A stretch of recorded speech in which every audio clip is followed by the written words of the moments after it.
E o Timão, enfim, começa a debater internamente a possibilidade de se tornar uma sociedade anônima do futebol. Existe um projeto de reforma do estatuto que prevê a criação de uma SAF pro Corinthians, mas com alguns requisitos e limitações. Pode ser que o Corinthians vote até o fim desse ano esse projeto, desde que o Corinthians tenha 51% do capital social da SAF, ou seja, se torne o sócio majoritário de uma eventual sociedade anônima. Quem quiser se associar ao Corinthians não terá a palavra final em qualquer coisa relacionada ao futebol. Responsáveis por essa reforma estatutária também planejam que o Timão fique com 10% da receita líquida da SAF. Então, faturou 1 bilhão, 10% dessa grana será destinada ao Corinthians como instituição. O projeto pode até ser votado no Conselho Deliberativo e na Assembleia Geral de Sócios ainda nesse ano, se tudo correr dentro dos conformes. Confesso que fiquei absolutamente surpreso com a tomada de decisão. Me parecia que dentro do Conselho Deliberativo e entre as pessoas mais próximas do presidente Osmar Stabile, esse assunto seria adiado o máximo possível. Porque a grande verdade é que a partir do momento em que o Corinthians se tornar uma SAF e se profissionalizar, esses conselheiros e diretores que estão lá apenas em benefício próprio vão se tornar verdadeiros aspones, sem qualquer possibilidade de almejar cargos e situações maiores. Agora, Livramento, né? Livramento foi o Biel, né? Esse sim, eu tenho certeza que o Fabinho quis pagar 7 milhões de euros, ele só não foi contratado porque o Osmar Stabile e o departamento financeiro na época lá, e também jurídico, não aceitou, tá? Não aceitaram. Torcida do Atlético Mineiro, pra você ter uma ideia, fez um site para acompanhar a porcentagem da minutagem do Biel no time. Isso porque se o atacante terminar o contrato com mais de 33,3% dos minutos jogados, o Atlético será obrigado a comprá-lo por 7 milhões de euros, tá? Existe um site aqui, ó, acompanhamento da participação do jogador desde sua chegada ao Atlético Mineiro, né? A participação está no total de 26,71%, tá? O Biel participou de 26,71% dos minutos possíveis desde que chegou, tá? Progresso vai até a meta de 33,3%. Meu amigo, a torcida fez até um site mostrando a minutagem do jogador para que ele não seja comprado. Olha que livramento, né? O Corinthians recebeu em relação a tal de Biel, né? E não é que o Transferban ajudou? Deixa o like aqui. De reforma do estatuto, eu tô até com dor de cabeça, velho, vendo a entrevista lá do Tuno, mas é muita coisa, muita pergunta, muita coisa. O Tuno explica, né? Enfim, muito repórter também não entende o que está acontecendo, muita gente não entende o que está acontecendo. É um assunto delicado, eu gostaria de estar falando só de futebol, bola, campo, enfim, mas é um assunto que tem que ser discutido, importantíssimo, né, para o Corinthians, tá? Primeiro vamos falar da questão do fiel torcedor. Daqui a pouco eu vou falar se o conselheiro vai receber salário, tá? No anteprojeto que foi apresentado, né, pelo Romeu Tuma hoje, uma das propostas que será votada, que é uma das mais esperadas, é o fato do sócio torcedor, né, os membros do fiel torcedor, estarem votando nas eleições do Corinthians, tá? 3 propostas devem ser votadas e foram apresentadas. 2 para aprovar o fiel torcedor, né? E uma para reprovar. Uma que, se os conselheiros votarem e querem continuar do jeito que está, vai continuar do jeito que está. Não é porque tem a proposta que vai emplacar o fiel torcedor. E as outras 2, né? Uma proposta, só para você entender, é a seguinte, ó. O fiel torcedor que quiser ter direito a voto, né, tanto para eleger o presidente e os vices, ele terá de pagar uma taxa especial de 50% a mais em seu plano durante 4 anos, sem interrupções, e não pode haver inadimplência. Se houver inadimplência, ele está fora e não pode votar, tá? Essa é uma, né? Outra é aquela envolvendo as torcidas, né, uniformizadas, que ele vai ter que fazer parte da torcida e não vai poder estar inadimplente nem com a torcida, né, e nem com o seu plano fiel torcedor. E a outra é para reprovar, tá? Então, valendo a partir de 2026, por exemplo, o novo estatuto, só daqui 4 anos, né, o fiel torcedor vai poder votar, e lembrando que não vai poder ter inadimplência, né, no período desses 4 anos não vai poder ter inadimplência, não tem como o cara ficar devendo e depois ir lá e pagar tudo. Então ele vai ter que tomar muito cuidado realmente para não atrasar. Enfim, você é a favor ou não, né, do voto aí do fiel torcedor, comente aqui embaixo e deixe seu like. Agora, surgiu uma notícia, né, que para mim cairia como uma bomba, né?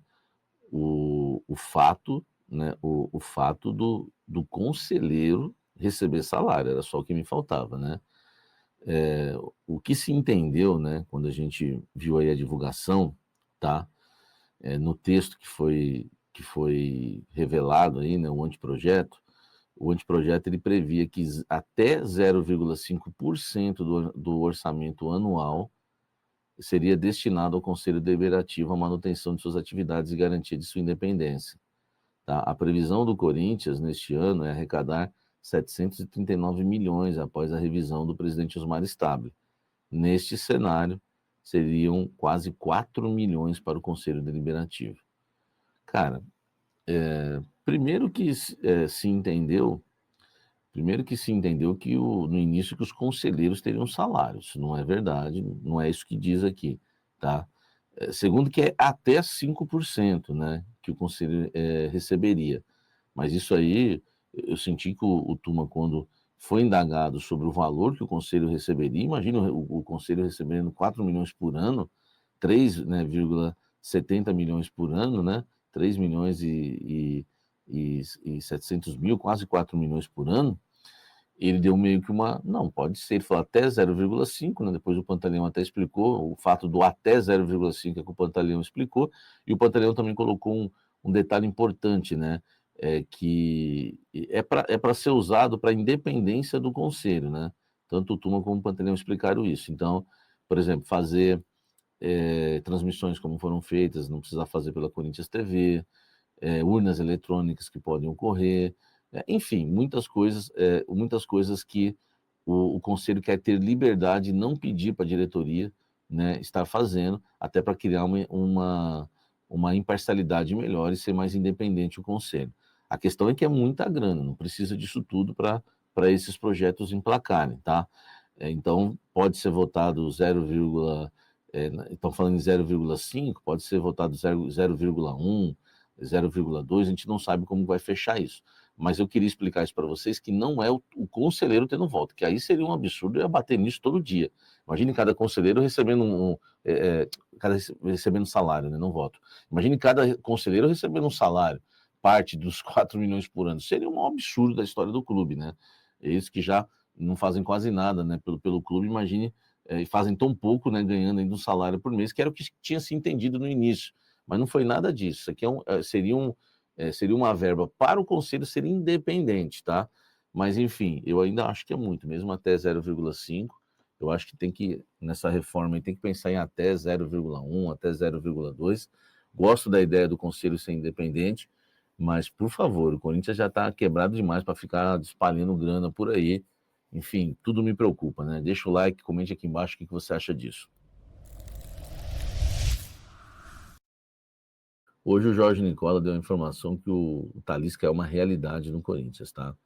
Eu apurei que não existe a menor possibilidade, já quero ir direto ao assunto. O Nicola tá mentindo? Não tô falando isso, jamais falaria isso dele, né? Até porque existe uma base para ele falar ou escrever sobre isso, por quê? Primeiro que ele deve ter os contatos dele com o Talisca. E segundo que realmente o Talisca, ele quer voltar ao futebol brasileiro e o Corinthians é um clube que ele tem muito interesse em jogar.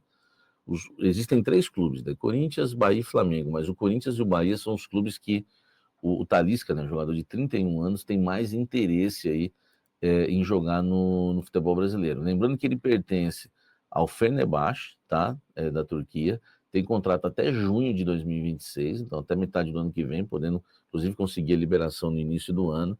E ele cogita, sim, né? Já até citou isso algumas outras vezes, né? Vou até abrir aspas aqui, ó. Sempre falei que tenho um desejo de encerrar minha carreira no Bahia, mas sempre também deixei um desejo muito grande que, se fosse para voltar ao Brasil e jogar um dia, queria jogar em um clube que sou torcedor, que é o Corinthians. Então, na visão aqui, na frase do Talisca, eu consigo entender. Ele quer encerrar a carreira no Bahia, mas gostaria de voltar primeiro para o futebol brasileiro jogando no Corinthians, que é o time que ele é torcedor e de coração dele. Então faz sentido, já que ele vai voltar agora ao futebol brasileiro, entende que é a hora, né, com 31 anos e tem contrato só até o meio do ano que vem, pode voltar até no início do ano que vem, ele quer o Corinthians. Isso é fato. Então existe algo realmente que é o desejo dele querer o Corinthians. A questão é, no Corinthians hoje o assunto nem é cogitado. Por quê? Tem que pagar o transfer ban, tem muito planejamento para ser feito para o ano que vem, tem jogadores que têm que sair, entendeu? Vai depender muito quanto que o Talisca ele quer, mas quanto que ele quer ganhar, por quanto ele vai querer, quanto que ele vai querer para jogar no Corinthians. O Memphis vai embora, aí o Talisca seria uma boa para o lugar do Memphis, o Yuri vai embora, seria uma boa o Talisca. Então é muita coisa que envolve uma questão de Talisca. Não basta só ele querer, não basta só o desejo dele, não basta só ter chegado a hora dele ter decidido voltar ao futebol brasileiro. Vai depender do momento do Corinthians. Então é isso, pessoal. Deixa nos comentários se você é a favor da SAF ou não, se o Corinthians deve virar uma SAF ou não. E é isso. Curta, comenta, compartilha e até a próxima.